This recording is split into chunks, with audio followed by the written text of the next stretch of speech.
The Mets have spent the first week of the season on the road this year, and they're finally coming home now to play the Toronto Blue Jays in their home opening weekend.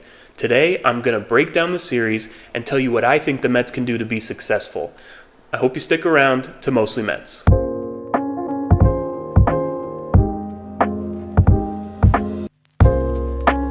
Welcome to Mostly Mets, I'm Jimmy Mack, and like I said, today I'm going to be previewing this series between the Blue Jays and the Mets. So far, the Mets, we know, are 3-3 to start the season after just taking a series from the Marlins, 2-1. And they're playing a little bit better, but their offense is still struggling.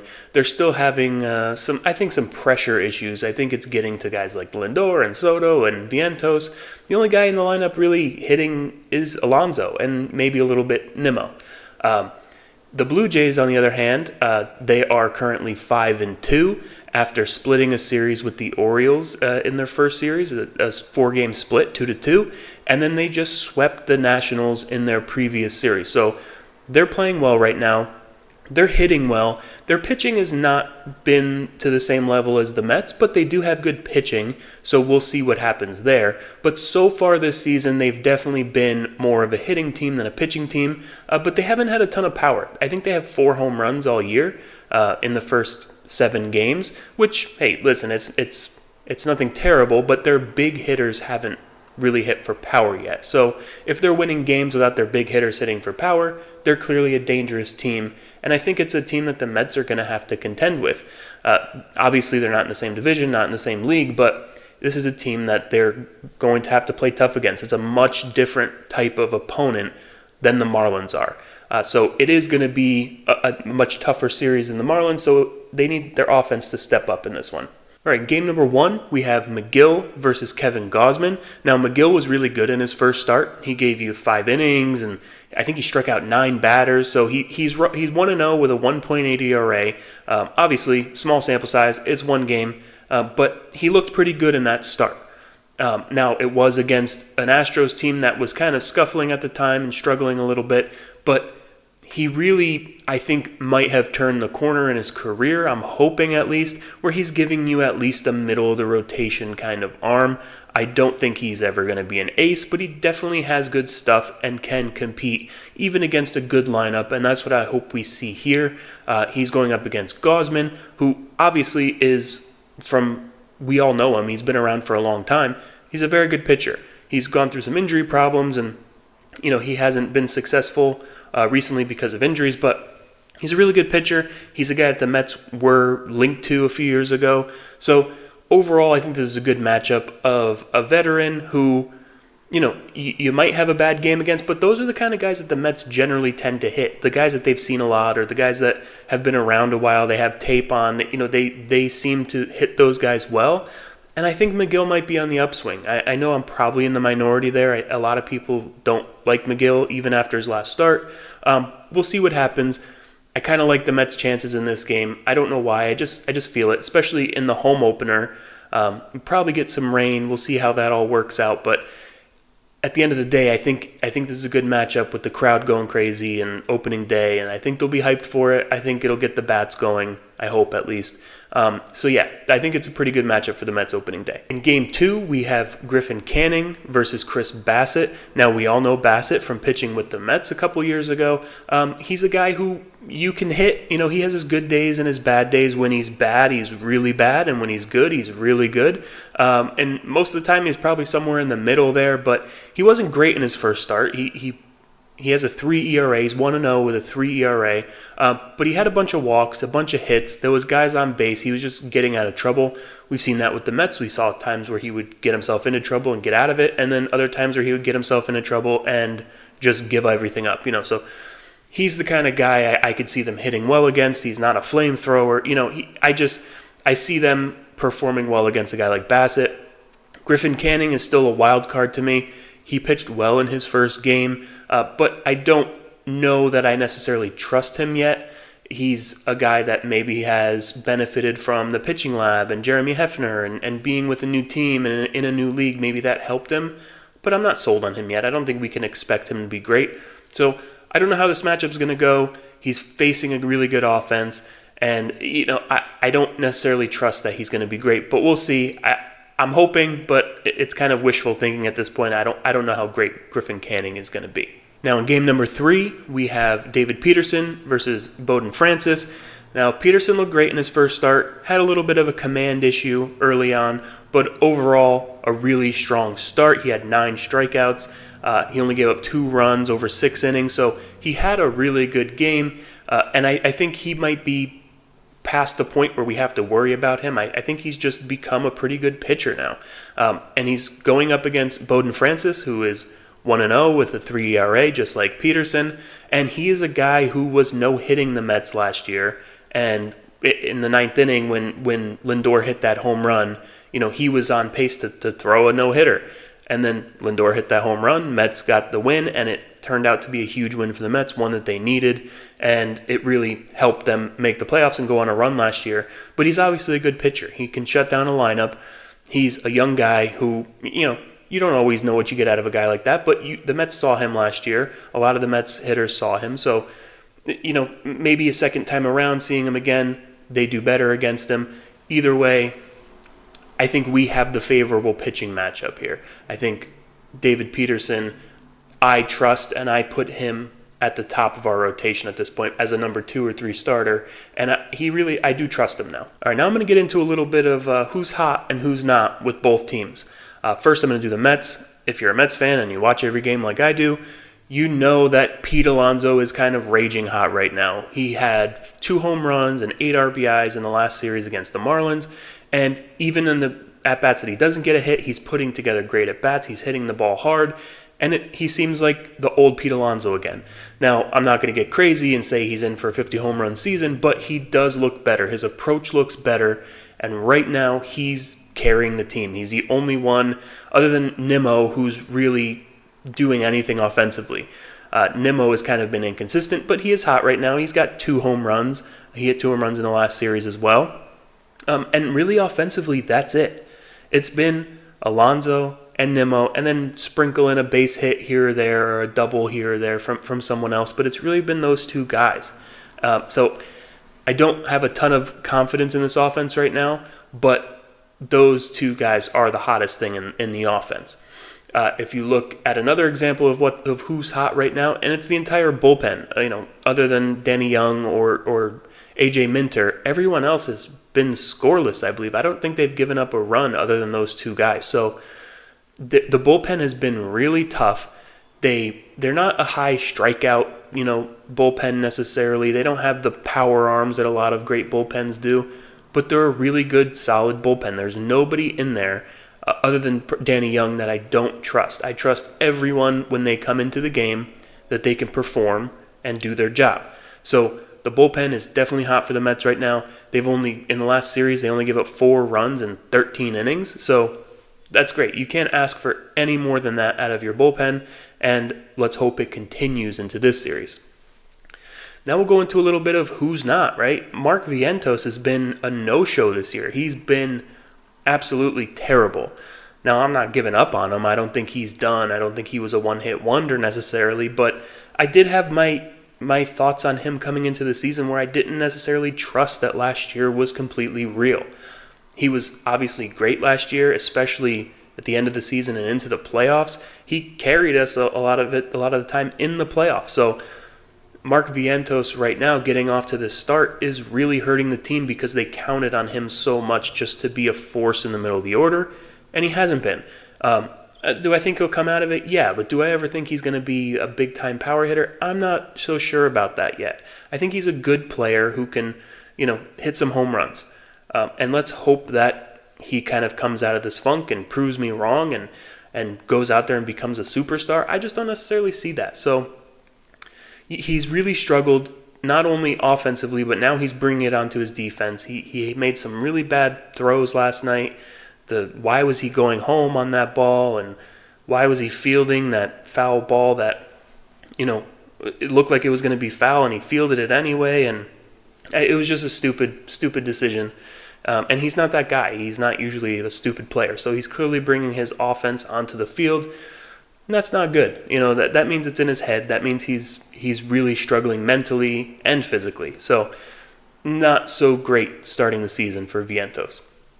Another guy that's been killing us and usually does kill us all in the beginning of the season, and that's Francisco Lindor.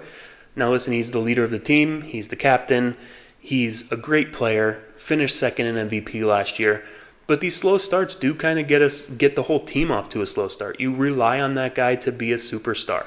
You pay him to be a superstar, not just for 3/4 of the season, but the entire season. And really, for the first 6 weeks, he's an unusable player. And I got to honestly say, in the last game against the Marlins, he did start to look a little more comfortable at the plate. He did get a base hit. His at-bats were starting to look a little bit better, but he's just kind of flailing at pitches sometimes. And, that sweeper or slider inside when he's batting from the left side of the plate has been a real struggle for him. And I hope he can come out of it. I know he'll come out of it eventually. I just hope that it's sooner rather than later, and we don't have the prolonged, terrible at-bats from Lindor that go into May. Let's get it over with. It's been a week. He's been bad for a week. Hopefully it's out of his system and he starts to perform. That's my hope, at least. And his at-bats did look a little bit better yesterday, so maybe. The last guy who's not hot right now for the Mets is Brett Baty. I'm done with him. Honestly, at this point, I'm completely out. If they sent him to the minors, I wouldn't be upset. Listen, Acuna's not any better. People clamoring for Acuna, he hasn't been that much better. Yes, he brings a different element. He brings some more speed. He's better defensively. So overall, he's probably better at this point to have in the lineup every day, because even if he's not going to hit, he'll give you better defense. Maybe if he walks or gets a base hit, he could steal a base.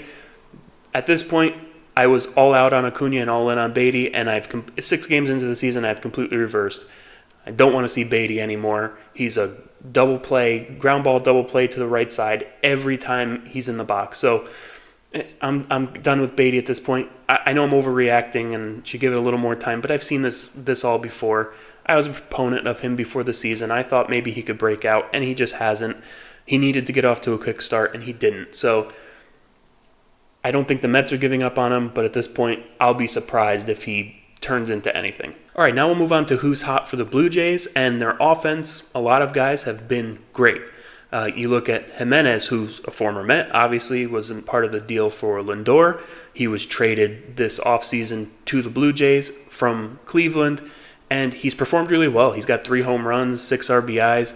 He's been a hit machine over there, and he's performed better than he ever did in Cleveland, honestly, for the first week of this season. It's only a week. We'll see what happens in the long run, but he's always been a guy known for his defense and probably a light hitter. He could hit a little bit, but he probably wasn't worth the contract that he got in Cleveland. And he's looked like a different player this year. He's hitting the ball well. He's hitting for power. We'll see overall how that lasts going through the whole season. But right now he's hot, and he's going to be a tough guy to get out. And he played well against the Mets when he was with Cleveland. So I expect him to kind of try to dig at his old team, the team he came up with, who traded him away. We'll see what happens, but he looks like he's the real deal this year. Another guy who's hit very well, he's 9 for 21 to start the season, is George Springer, another guy that the Mets went after a few years ago. But he has been injured the last few years. He hasn't performed well when he has been on the field, and he started the season 9 for 21. Great offensive start. Not a lot of power or anything like that, but just a good hitter. And that's kind of a theme with the Blue Jays. They have some power in their lineup, but they haven't really hit for power yet. But they've been getting their hits. Their team batting averages in the high 200s for the first week. So obviously they're all hitting. Everybody's producing. Everyone's moving the line along. So they're a really good offensive team, even if they haven't hit for power yet, which is scary, because once Vladdy and Santander really start to hit and hit for power, they could be a really scary lineup. Another guy who's done pretty well this year is Bo Bichette. He's 9 for 29 to start the year. Another guy who's in the last year of his contract, and he's kind of been maligned over there in Toronto, and he's had some kind of inconsistent offensive seasons, but he's performed pretty well to start the year.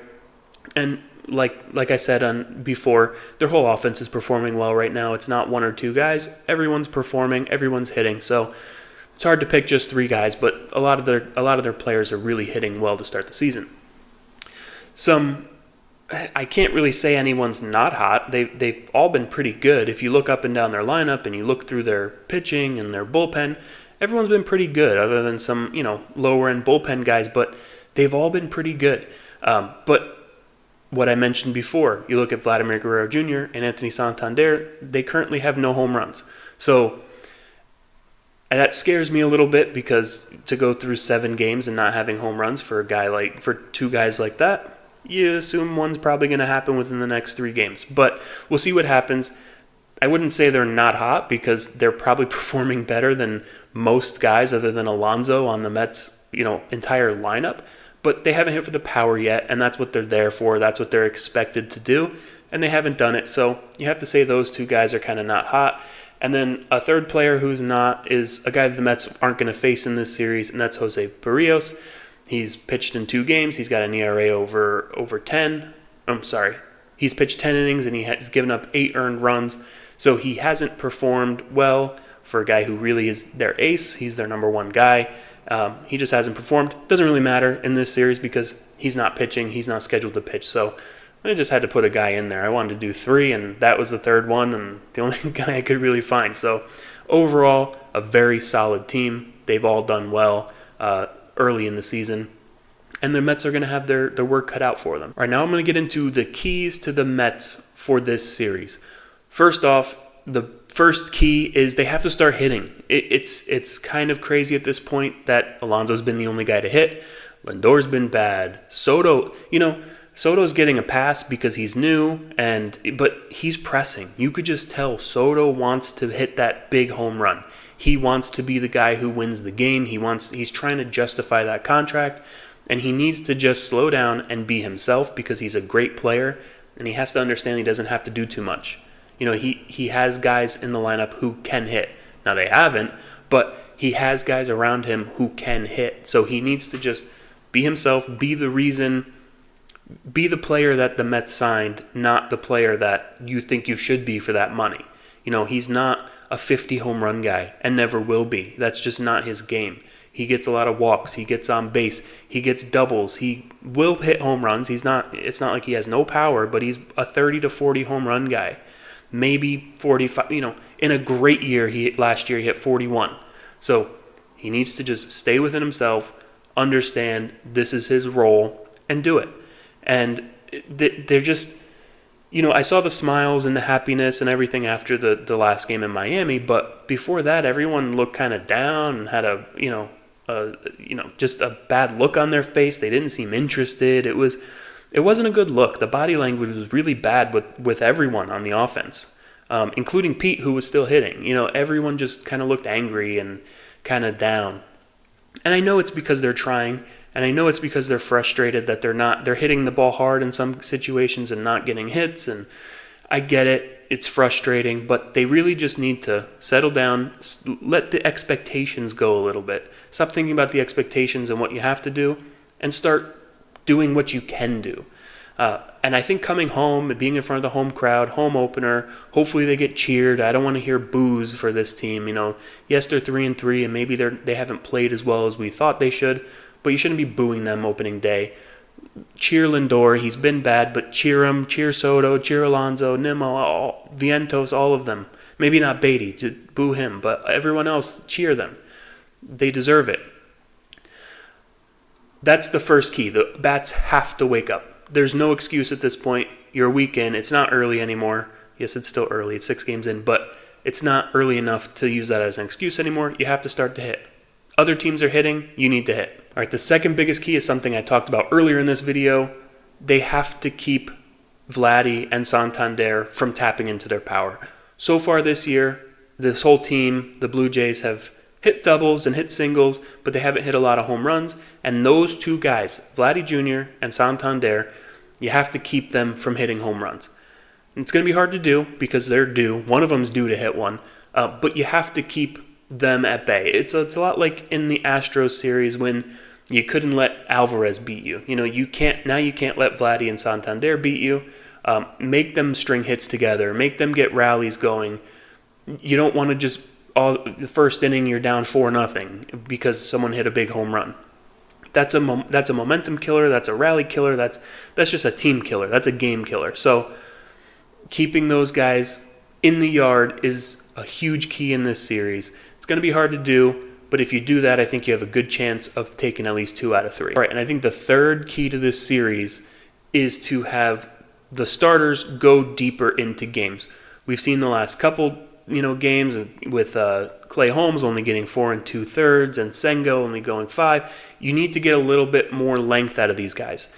The bullpen, while it's been great, it's not going to continue to be great if they're being taxed at this level. Now, it's early in the season, they're going to be fine.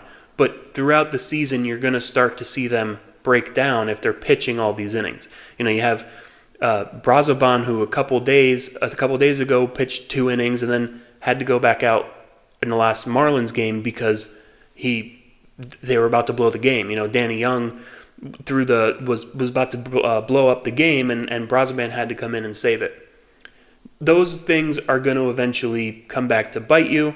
It's going to wear out the bullpen. It's going to mess everything up. So the starters, I'm not saying, it's early in the season. I'm not expecting these guys to throw complete games. But go out there and pitch 6 innings. Maybe 6 1/3. Maybe 6 and get into the 7th.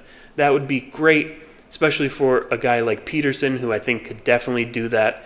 Peterson is a guy who, he's not a flamethrower. He can pitch deeper into games as long as he keeps his walks down and his control stays good. I think they can be guys who can pitch deep in games. Canning, I'm not so sure on because I don't know that you want him facing a lineup third time through, so he's probably a 5-inning pitcher. But at the end of the day, these guys need to go a little bit deeper into games to save the bullpen a little bit, and I think that'll help you in the long run. Not just in this series, but in the long run. It'll keep that bullpen performing well. Yeah, so overall, I think the Mets clearly have their hands full in this series. The Blue Jays can hit. You're facing 3 pretty tough pitchers, or guys that are all capable of being really tough pitchers. And the bullpen has been pretty good for the Blue Jays. So at the end of the day, this is going to be one of those series that is going to show you what the Mets are. I think the Blue Jays are a good team. They're kind of a fringe playoff team to me. They could possibly get into the playoffs if the American League shows that they're even weaker than we thought. But this is the first time this year, because I throw the first series out of the way. The first series, you never know what's going to happen. You don't know how you're going to perform. You don't know how good the Astros are going to be. So I don't even really necessarily take anything out of that series because it's the first games of the year. Against the Marlins, I wasn't impressed with what the Mets did. Yes, they took 2 out of 3, but the Marlins are such a bad team that they should have swept, or at the very least won 2 of the games going away. It shouldn't have been that close. I understand you lose 1 game, you could lose on a late inning thing or whatever. That can all happen.